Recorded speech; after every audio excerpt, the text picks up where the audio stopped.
church had very little power. The church was also, shall we say, disorganized. The church didn't know what to do. On top of that, the church was going to condemn them and call them heretics, apostates, and seriously condemn the Nazis, but they got played, as it seems. It would seem that they got played by Mussolini.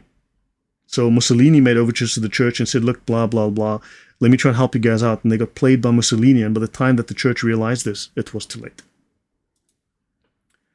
Now, let's speak of Luther, Marcion, and the Protestants.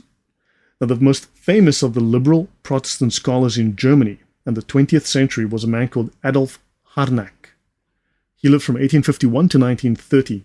In his book, What is Christianity?, published in 1900, Harnack portrayed Jesus as a historical figure who taught ethical principles. In other words, he was just a good teacher, right? And he emphasized the importance of love and compassion, because love is love, and we must have compassion.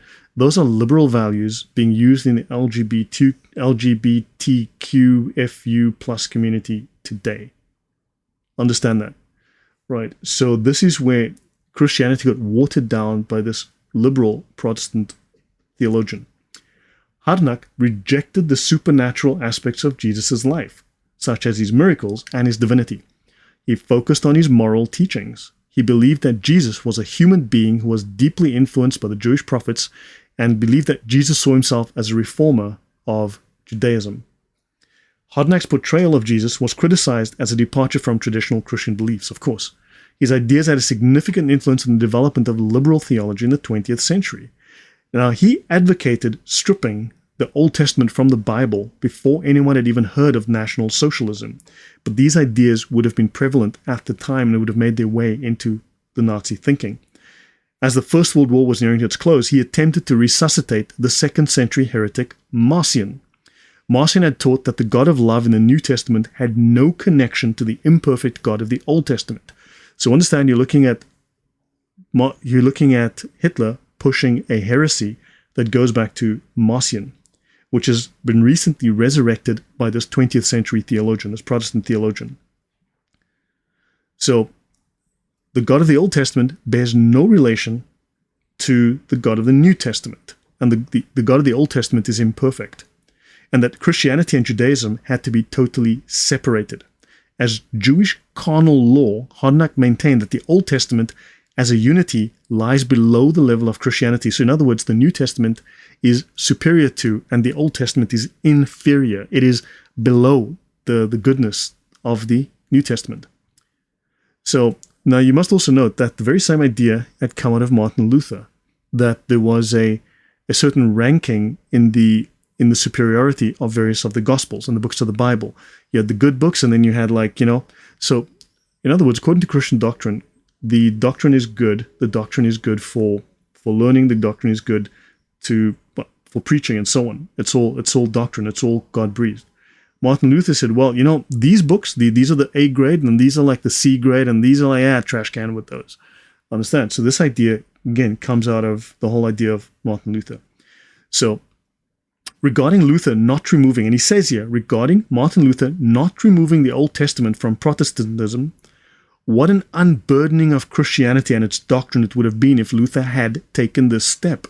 But nonetheless, the latter's emphasis on gospel over law meant that Luther's concept of faith is actually the one that stands nearest to the Marcionite concept. This theologian is identifying that Martin Luther's ideas are actually in line with Marcionite heresy, oddly enough. Right, let me see, just catch up with the comments.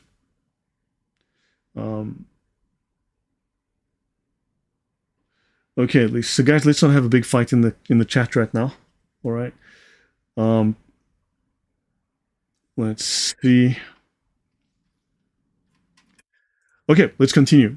Now, you should be aware of this. This is Protestant support for the Nazis. This is the percentage of Nazi votes in 1932. This here, okay, these are the Nazi votes. The white areas basically didn't vote for Hitler. Notice that when you look at these white areas and you superimpose them like this here, those were the Catholics. The Catholics overwhelmingly did not vote for the Nazis. Hitler had a special view of the Catholics. In fact, in many places, in many cases, Catholics were forbidden from joining the Nazi Party. He thought that the Catholics would not go along with the program. The Protestants, sadly, went along with the program. All right. So let me see if I've missed anything. Yep.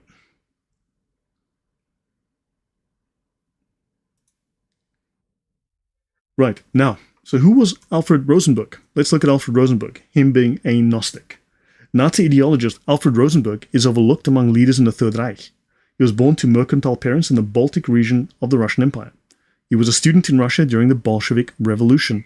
He was deeply influenced by the anti-Semitic forgery, the Protocols of the Elders of Zion, which was propaganda distributed by the Tsar's secret police. He took it to Germany, where he introduced it to Adolf Hitler. Rosenberg leaned heavily on heterodox writings that challenged Christianity. He revived interest in a variety of philosophies and heresies, and individuals long forgotten, such as the cosmic, dualistic, Gnostic Cathars. So he introduces the Cathars, and the mystic master Eckhart von Hockheim. Rosenberg viewed history from a perspective called scientific racism. It just makes me think of scientific atheism, where the history of humankind had been marked by a struggle between the Aryan race and their supposed inferiors. So, of course, the Aryans, the Germans, are the superior race because they are Aryans, and of course everyone else is inferior. And because in line with social Darwinism, the weak eat and destroy, are eaten and destroyed by the strong. Right, let me continue. What am I talking about? I'm talking about Hitler's views on Christianity. Was Hitler a Christian? Just so you know, that's conociendo el Islam. Right, let me see. Have I missed anything? Let me continue. Now, race was the newest subject for the application of cosmic dualism. Right, this is a Gnostic dialectic. And someone mentioned Gnostic dialectic earlier. So yes, race was now where the Gnostic dialectic was being applied. So Rosenberg identifies the Nazis' task as creating a bulwark against any Jewish influences from Europe generally, and Germany in particular, and by any means necessary. Now, the Cathar heresy was a religious movement that emerged in the 12th century in the Languedoc region of France. The Cathars believed in a dualistic worldview. They were Gnostics, which held that there were two opposing forces in the universe, a good spiritual force associated with God and a bad material force associated with Satan. Didn't we speak earlier of the positive Christianity and negative Christianity, Satan versus God? Yeah. So understand the connection here. This was a form of Gnosticism. They rejected the authority of the Catholic Church and its sacraments, including the Eucharist, baptism, and confession. The Cathars also rejected the idea of the Trinity and the divinity of Jesus, considering him to be a purely spiritual being. They believed in reincarnation, and they rejected the idea of a physical resurrection. So that's a little bit about the Cathars. Now, Rosenberg also believed in Meister Eckhart, who was a heretic. Now, Rosenberg figured in a long anti-Jewish tradition in Germany. It's a tortured legacy that began with Martin Luther and continued through many of the prominent German figures of the 19th century. In fact, let me go here, just so that we are aware.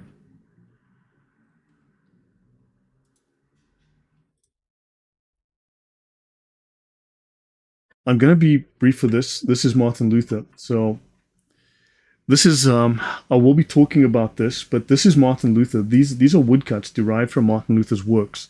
Martin Luther at no time spoke out against this. This was propaganda that Martin Luther allowed, tolerated, encouraged against the Pope as well, against the Catholics as well, right? So this was Martin Luther saying that these are the Jews sucking from the, of a pig, right? This again, and this is a Jew inspecting the pig's, well, you can think about what he might be planning to do with the pig here, right? And then of course you've got this here. This is part of Martin Luther's legacy. This is a pig gargoyle at a church in Germany. So they were going to destroy it because of its nature, but yeah,